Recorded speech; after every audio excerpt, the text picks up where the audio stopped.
Hello, I'm Michael, and this is Tarot by the Tree. We continue on with our set of discussions of the major arcana. We've worked our way down through one tree, the numbers 1 to 10, and that's the Tree of Life. Card number 11 hangs as the balance, and on the second tree of 10 Sephiroth, we put down the next 10 cards. Those are the cards 12 to 21. Yesterday, we took a look at the card in position number 7, which is Netzach on the first tree, represented by the Chariot. Chariot links the intellect and emotion together and achieves a kind of synergy, a kind of a force or a power that's greater than the sum of its parts. On the second tree, we look at the same Sephiroth. The Chariot has turned into the moon.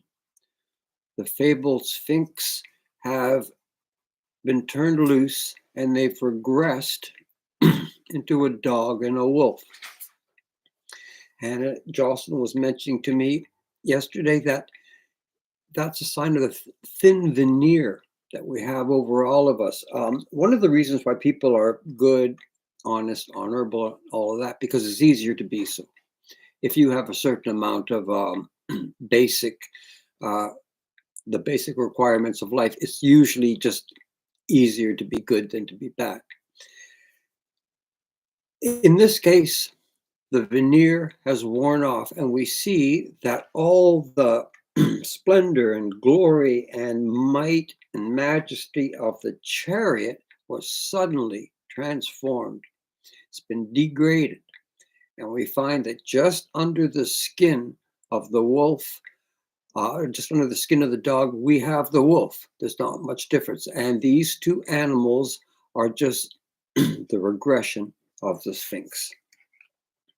Today, we're looking at number 8 position on the Tree of Knowledge. We'll go back to the 8th position on the previous tree, the Tree of Life, and we have the card Strength.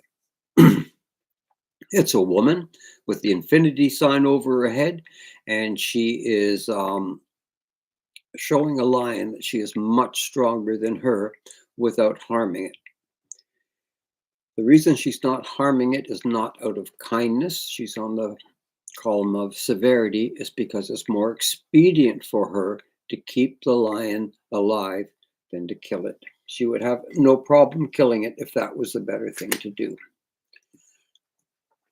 Strength card, the woman and the lion, on the second tree becomes the Sun card. And this is one of the more subtle pairings of cards in this system. And they do go together, but it's going to take a little bit of a discussion.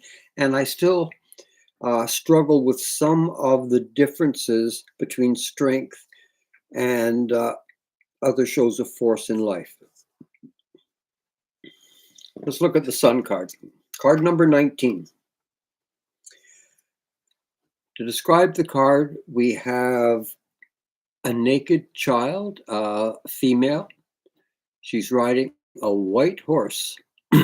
It's all beneath an enlarged, blazing sun with a content face on it, with a mixture of rays that fill the whole top of the card and feed the earth below.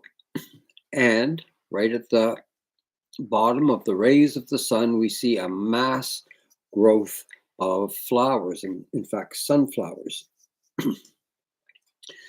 On Earth, with the possible exception of nuclear force, all growth, all life comes from the sun. All formation comes from the sun. It is the sun that is the battery pack for the planet. The child on the horse are manifestations of the sun in the sense of all power. And it's a bit of a clash of images when we see a naked child rejoicing in the sun amidst the flowers as an aspect of strength. The sun is necessary for growth, and in a way that makes it the ultimate power. We have to take a look now as we move through this card. These cards were made a long time ago, and as we talked, things might have been different then. We talked how beauty has been reduced in current ages, where in ancient times it was the start of everything. It was an indicator of the road to perfection, where now a lot of times beauty has become the icing on the cake, the final coat of paint type of thing. We have similar questions now when we get to strength. What is strength? Well, one thing we do know about strength is this incarnation is a woman subduing a lion and a little girl under the sun riding a white horse. These are not the usual images we think of with strength. We tend to equate strength with power. And as we go through this, we'll make a distinction between strength and power. Strength is an elusive term. It's slippery. We all know what it is, but it's going to be really hard to pin it down and to exclude it from other forms of force or power. One question we can ask when we start looking at what strength is and what it isn't, which power would you think is stronger? The power to build or the power to destroy?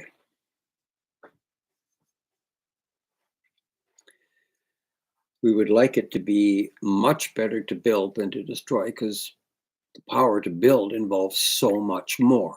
It's a much more simplistic thing to destroy. But in fact, the power to destroy seems stronger in our world.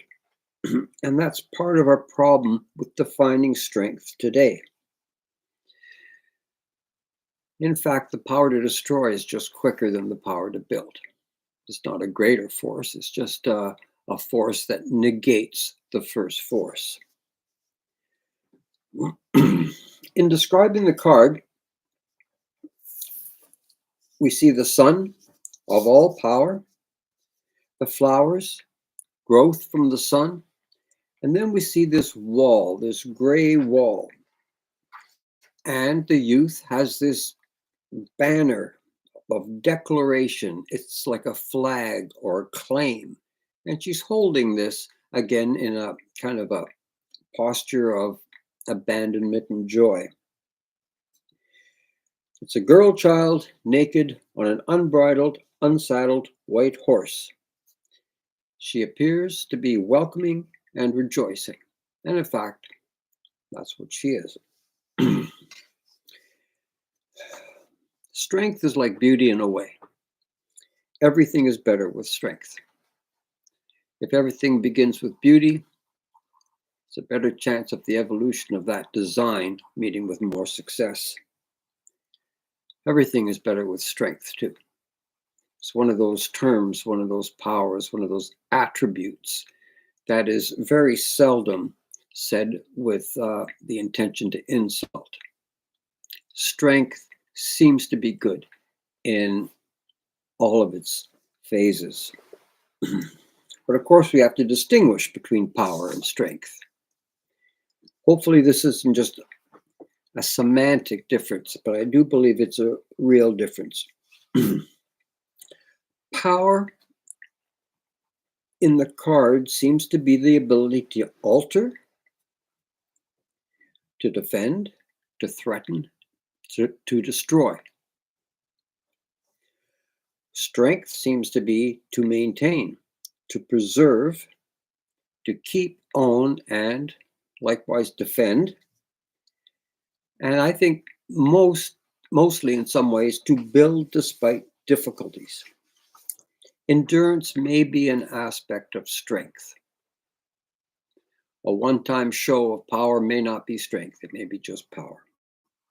Endurance may be an aspect, and control over yourself is a measure. The idea of strength being something that has to do with your control over yourself, I think is intrinsic to the meaning. There's something long-term and self-controlled about the idea of strength. Take a brief look at the two cards again, and we can see the way that they don't really represent strength in the Hollywood storybook version. But this is what strength is, and this is the point the cards are trying to make.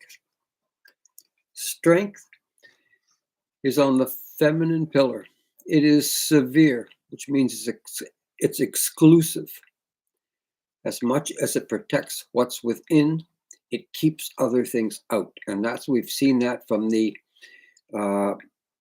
Empress all the way down now to the idea of strength. What we see from these two cards is an idea of strength that I've really come to embrace. Real strength needs no display. It doesn't need to warn, threaten, brag, or perform. And that's pure strength. When you have strength, seeming to be strong is not important. In fact, if you are unquestionably strong, seeming to be strong may actually be a bit of a problem for you. You may not want to advertise the thing that you are excellent in all the time, unless you require some kind of ego gratification. And strength being in something that can be applied inside, these people don't have that ego problem. We have to reconsider what strength is. These two cards, the Strength and the Sun, show us that. The lion is no threat to her. And in the Sun cards, the girl and the horse can seem innocent and even weak. If you are really strong, it is an asset not to advertise it. There's a great poem by Blake called The Songs of Innocence. And they talk about shepherds and flocks and things like that. And in the midst is Tiger, Tiger, Burning Bright poem. I've always thought that the idea of the tiger in the Songs of Innocence was that the tiger is really the only innocent because he's never had to hide fear and be threatened. He's never built up a bunch of inadequacies that make him have to perform. The tiger is the innocent. He has no backstory to tell, and he has no past weaknesses to overcome. Finally, when we see this card, a couple of things to remember. This is pure strength. Everything is better with pure strength. She rides Death's horse. And that's one of the things that she would never advertise, and people don't know. But it's unquestioned strength. And she doesn't need armor and swords, an army or artillery or anything like that. She is severity, and she can be the end of life, but she portrays as welcoming joy and growth, which are the truer signs of strength. Okay, why don't we turn to some of the questions now? How does the Sun card influence the 8 cards, or actually the suits generally at first? Okay, the Sun card is, let's go right to the swords, which are power. The Sun card would say, don't swagger, don't threaten, don't go around promising that you can punish. When we move to the staves, It's plans. Be humble with your plans. Look to cooperate with people and don't try to force people. When we look at coins, the idea of the sun is not bragging, not demonstrating.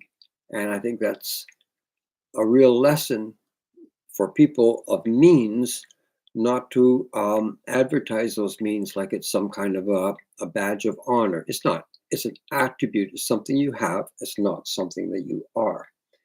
And finally, with staves, I think that's where we are now. Staffs.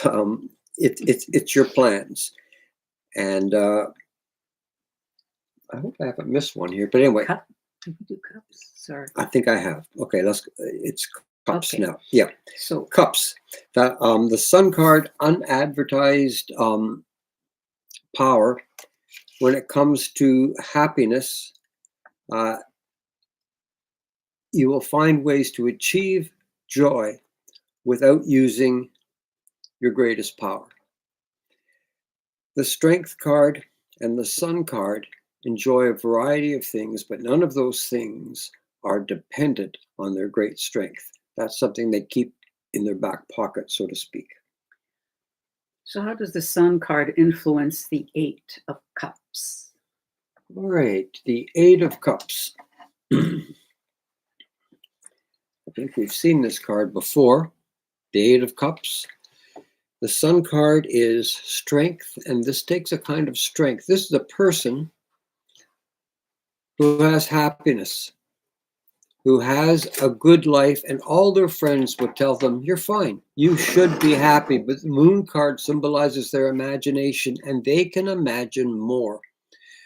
And with that quiet kind of non-bragging sort of strength, they leave.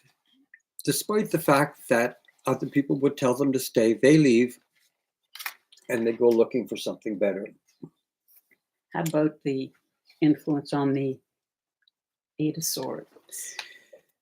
The Eight of Swords is know when you can make a difference with your strength or your power. In this case, this person is hoodwinked, blindfolded, they're tied up, and their weapons are all at hand, but not in hand.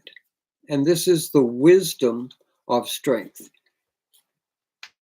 Don't wildly go in, slashing and swinging that sword, if you don't really know what the problem is, if you don't really know who the heroes and enemies are. This is somebody with great power, and she realizes that if she cannot see clearly, and if her movements are limited, she's best not to use any of that power at that time. How does the Sun card influence the Eight of Coins? The Eight of Coins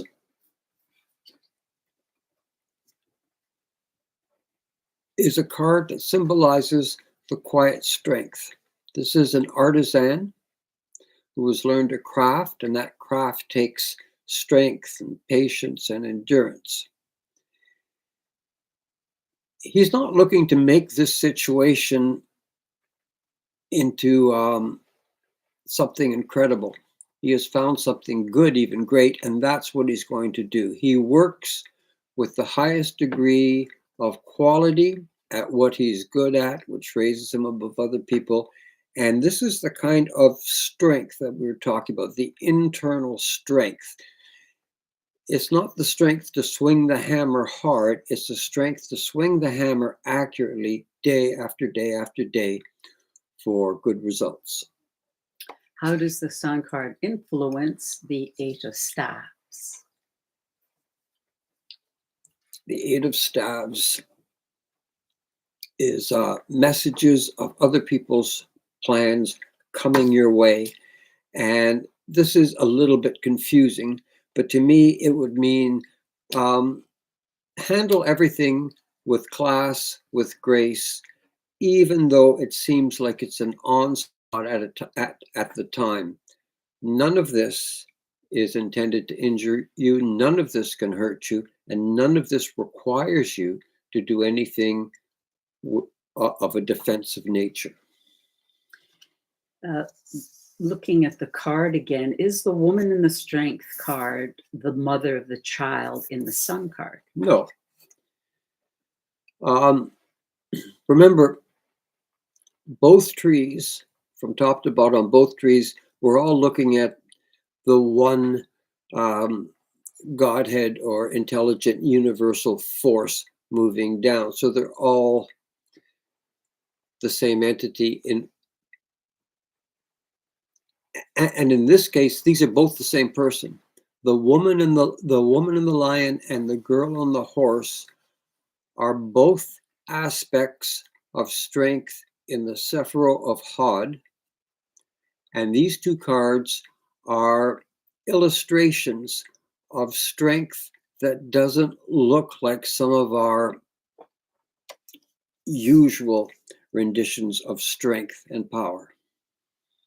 What is the significance of the banner? The banner is, the significance of that is pride, and it's also the idea of claiming with a flag. She stands in front of that wall and she guards it. The flag is signaling that this place is here with all its richness, and she is welcoming, but she's on the side of severity. And that's the side of walls and screens and preventatives. She will only let in those who meet her requirements of inner strength. And she will actively keep out anything that is not good for the garden. So the wall isn't to keep the girl and the horse out. No, nothing can keep the girl and the horse out. This is strength incarnate. And the point of this is that we have got somebody here who is just above and beyond others, and yet there's no sign of swagger, there's no sign of threat, nothing like that. And the point of the card, of these two cards, is to say true strength does not need to do any kind of egotistical behavior. Is the child as kind and welcoming as she looks? Yes, she's as kind and welcoming as she looks, if you're the person she wants in her garden. If you're not, she is unkind and she is not welcoming at all. She's on the side of severity. And there is no question about her preventing entrance into her garden. She will, in any way possible. As I've said before, she's the incarnation of strength, and she rides death's horse. What is the significance of the flowers, the sunflowers in the card? The idea that it is the sun that is the engine of the earth, and the sunflowers are growth, and the fact that they are sunflowers just emphasizes that all flowering, all maturation, and all growth are a result of sunlight. Is the sun card the most powerful of all the tarot cards? Yeah, always that funny question. We have to remember that all the cards are the same spirit, if you want. They refer to the universal intelligence. They simply can't fight amongst themselves. They can't arm wrestle or anything like that. Strength is strength. Strength is, I don't see any way that strength can be defeated. This kind of strength is not the warring kind of strength, but it would be very effective if it was. Strength is strength, but there are other forms of great power, such as beauty and creation in the tree of life, that are great as well. These are different realms, and it's not like a hierarchy. I think that kind of speaks to the next question. Why aren't strength and power the same thing? Yeah, and I have a little analogy. Imagine a weak, kind of a despicable person who was given to bad habits and did not respect other people, and had very little going for him, kind of a scrounger, and thought nothing about hurting or stealing. This person is not at all the incarnation of strength. But if you give this guy a big gun, he's powerful. And that to me is a little bit of the difference. Power can be something a weak person can hold. Strength is something that won't let you be a weak person. It's one of the differences, externality and internality. Why do we need strength? Strength is like beauty, it just simply improves everything. Both of those things are essential. They're positive. I suppose you could argue that you could misuse beauty or misuse strength, but um, they are positives, they're pluses, and they add quality to anything else. Is weakness the opposite of strength?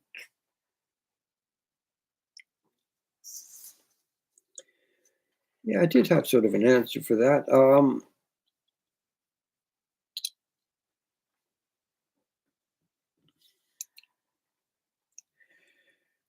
Ah, we get into these definitions now about weakness and strength. I I uh, I can see that they could be opposites, but we have to look at not confusing strength and power. Strength is internal, and there is no weakness in strength. And so I would have to say I'm all right with that. But we have another question. Well, I'm just going to say that weakness, people perceive weakness, and maybe it isn't a weakness. Maybe someone is crying or, Oh, I hadn't thought of that. You're quite right.